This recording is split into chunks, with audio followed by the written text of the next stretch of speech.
વડોદરા મહાનગરપાલિકાના municipal commissioner Arun Mahesh બાબુએ તરસાલી વિસ્તારમાં તરસાલી સર્કલથી વડદલા તરફના રોડ પર ચાલી રહેલી પેચવર્ક કામગીરીનું સ્થળ નિરીક્ષણ કર્યું. તેમણે સંબંધિત અધિકારીઓ પાસેથી વિગતવાર માહિતી મેળવી કામગીરીની સમીક્ષા કરી અને જરૂરી સૂચનાઓ આપી હતી. દરમિયાન તેઓએ જણાવ્યું હતું કે ગત ચોમાસા પછી શહેરના વિવિધ વિસ્તારોમાં પોર્ટહોલ્સ, રિસરફેસિંગ અને પેચવર્કનું કામ ઝડપથી ચાલી રહ્યું છે. જુલાઈ અને સપ્ટેમ્બર માસમાં વાતાવરણ સાફ થતાં જ આ કામગીરી હાથ ધરવામાં આવી હતી.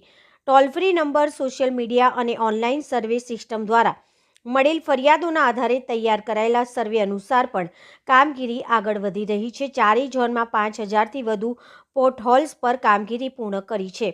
સાથે અંદાજે 40 કિલોમીટર રોડનું રિસરફેસિંગ પૂર્ણ કરવામાં આવ્યું છે અને હાલમાં રિકાર્પેટિંગની કામગીરી પણ શરૂ છે. પાણી અને ડ્રેનેજ પ્રોજેક્ટ્સ પર પણ પાલિકા દ્વારા કામગીરી કરવામાં આવી રહી છે. હાલમાં ગાજરાવાડી ખાતે 130 MLD ક્ષમતાના STPનું નિર્માણ ચાલુ છે.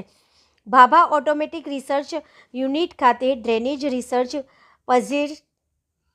ટેન્શનનું નિરીક્ષણ કરવામાં આવ્યું છે. તરસાલી જંકશન વોર્ડ નંબર 19માં પાણીની લાઇન પેચવર્ક અને વોર્ડ નંબર 13માં ગણેશવાડી ખાતે પાણી પુરવઠા કન્ટેમિનેશનનો મુદ્દો સ્થાનિક સભાસદો સાથે ચર્ચા કરવામાં આવ્યો છે.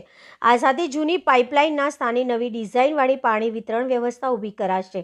ચોમાસા પછી રોડ, ડ્રેનેજ અને પાણી વિતરણની પર કામગીરી ઝડપથી પૂર્ણ કરવાનું લક્ષ્ય છે.